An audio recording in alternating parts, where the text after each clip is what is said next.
한남대학교 백승호입니다. 먼저 강의를 시작하기 앞서 우리 팜플렛에도 하나 있는데요. 번암 최재공 초상화입니다.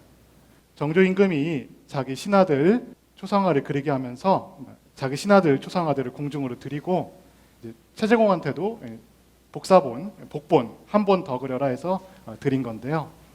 정조가 철철이 이렇게 사소한 겁니다만 부채, 향, 쌀, 활, 동전 5냥 이렇게 철철이 선물을 보내는 굉장히 정조와 교감이 깊었던 신하가 바로 최재공입니다.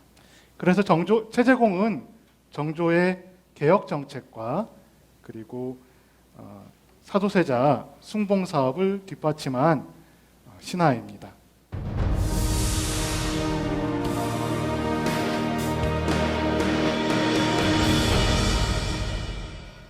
여러분들 숙종 임금님 아시죠? 숙종 연간에 이른바 기사환국, 갑술환국 이런 환국이 있습니다. 근데 그 환국이란 거는 일종의 일당 전제거든요.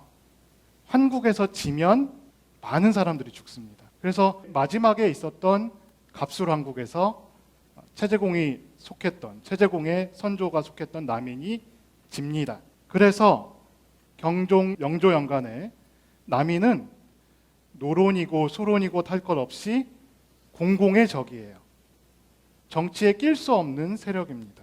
당시 18세기 사람들의 용어로 말하자면 남인은 패족이래요. 근데 당시 어떻게 패족 출신인 이 정치인이 정조시대 개혁을 주도하는 위대한 재상이 됐을까? 저의 이야기는 이 점에 초점을 맞춰서 시작하려고 합니다. 최재공은 1720년에 태어났고요. 죽기로는 1799년에 죽었어요. 시대로 치면 경종, 영조, 정조 이 3대에 걸쳐서 살게. 최재공의 일생에서 중요한 일이 하나 있어요. 1755년에 의례옥사라는 사건이 일어납니다. 이게 어떤 사건이냐면 영조 즉위의 정당성을 의심하는 일부 소론 강경파 세력이 영조는 왕권의 정통성이 없다라는 일종의 벽보를 붙여요. 즉위의 정통성, 여기 도전받은 영조가 굉장히 당황하죠. 이때 이 실무 담당자가 최재공이었어요. 이 일을 최재공이 아주 공평하게 그리고 또 영조의 의중이 관계도 없는데 진술서에 한번 올라왔다고 해서 막 잡혀가고 죽고 이런 사건을 크게 비화시키지도 않으면서 또 주모자들을 잘 색출해내서 영조의 신임을 얻습니다. 놀라운 일이 벌어지죠. 1758년에 도승지가 되죠. 도승지라는 게 승지 가운데 제일 높은 사람, 대통령의 비서 가운데 제일 높은 사람, 아마 비서실장일 것 같아요. 근데 이때 어떤 일이 있었냐면 영조가 사도세자와의 갈등 때문에 사도세자를 더 이상 세자로 둘 수가 없다. 사도세자를 세자에서 폐하겠다라는 비만기를 내리는데 최재공이 자기 정치적인 생명 그리고 목숨까지 내걸고 영조가 내린 명령 비만기를 왕명이 출납을 가야 될 거 아니에요. 왕명이 나가야 공표가 될 거 아니에요. 근데 사도세자를 세자에서 폐하겠다라는 폐세자 비만기를 막아냅니다. 나중에 영조도 이걸 고마워해요. 그리고 정조는 당연히 더 고마워하겠죠. 이 사건 때문에 영조가 이런 얘기를 합니다. 나한테는 순신이고 너에게는 충신이다. 그래서 정조가 사도세자를 제대로 그 세자의 격에 맞게 복권시키는데 최재공을 활용한데 이렇게 수십 년 전에 어떤 최재공의 정치적인 행위가 있었기 때문인 거죠.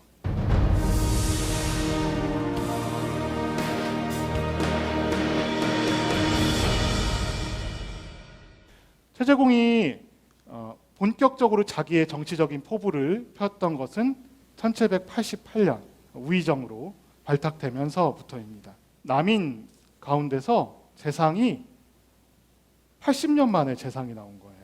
체제공이 우의정으로 발탁되면서 노론에서는 영의정으로 김치인이 나오고 소론에서는 좌의정으로 이성원이란 분이 나오고 우의정으로 체제공이 나옴으로 해서 정말 진정한 탕평 정국이 형성이 되는 거죠.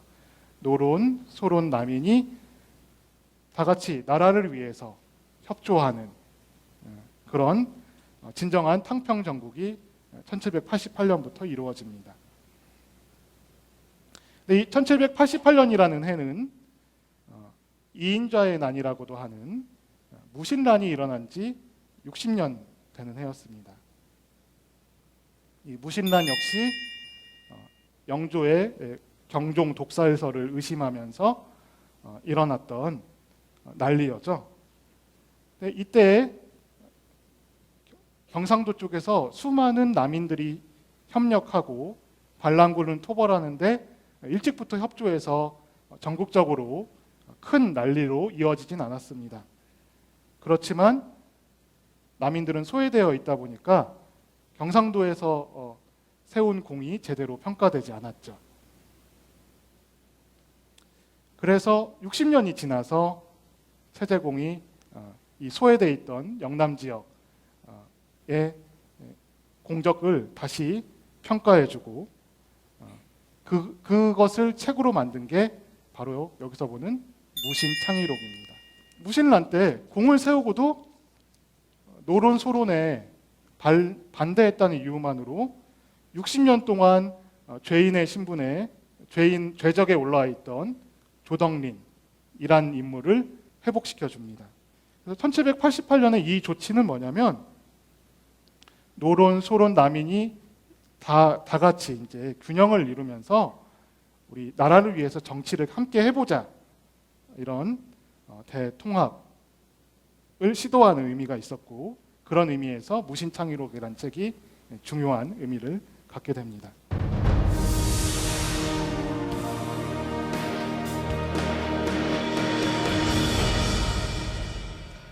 (1778년에) 요즘 치면 사신단 대표, 그걸 정사라고 하는데 외교단 대표로 정사 자격으로 북경에 방문을 했습니다.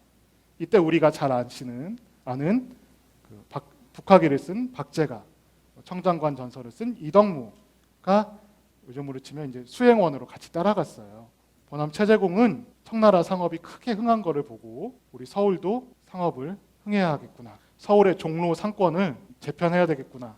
아마 이때 생각한 것 같아요. 박제가가 증언하고 있습니다. 채판서, 지금 종로, 우리 종각의 북쪽 거리는 다소 비좁다. 이를 넓히고 거리를 나란하게 정비해서 시장 사람들이 제각기 상호를 달고 대서특필해서 본 상점에서는 경상도 면포를 판매합니다.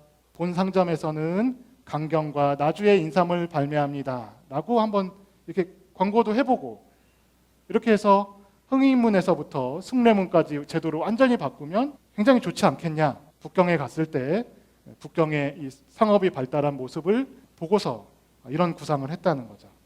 1791년 신해통공을 실시합니다. 당시에 시전상인이라고 하는 국가의 어떤 독점적인 납품권을 갖고 있는 대형 상인이 있는데요.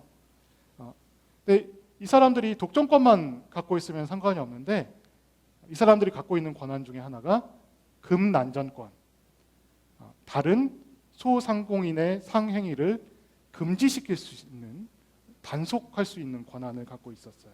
조선 초기에 시전의 수가 얼마 없을 때는 이게 문제가 되지 않는데 조선 후기에 이렇게 독점하는 상인들이, 시전들이 늘어나면서 금난전권을 남발하니까 소상공인과 소상품 생산자들이 자유롭게 상행위를 할 수 없고 시전 상인들이 독점하니까 유통이 제대로 되지 않고 또 독점 상인들은 비싸게 파니까 서울의 물가가 오르고 그러면 서민들이 생활이 어려워지고 그래서 체제공이 시전 상인들의 독점권 30년 이내에 설립된 시전은 모두 혁파하고 유기전을 제외한 다른 시전들의 금난정권은 모두 없애자. 이게 신해 통공이었죠. 당연히 신해 통공을 하니까 기득권을 가진 시전 상인들이 안 좋아하겠죠. 다산 정약용 선생이 이 일을 증언하고 있습니다. 시민 가운데 공에게 부르짖으며 또 호소하는 자가 문 앞을 채우고 거리를 메웠다. 최재공 집 앞에 가서 항의 시위했나 봅니다. 그리고 원망과 저주가 벌떼같이 일어났다. 모든 백성들은 법령이 불편하다 라고 말했으나 법을 시행한 지 1년여 만에 물화가 모여들어 일용품이 넉넉하였다. 백성들이 크게 기뻐했고 비록 전에 원망하고 저주했던 사람들도 최재공의 신해 통공 이 조치가 아주 훌륭했다라고 평가를 했습니다.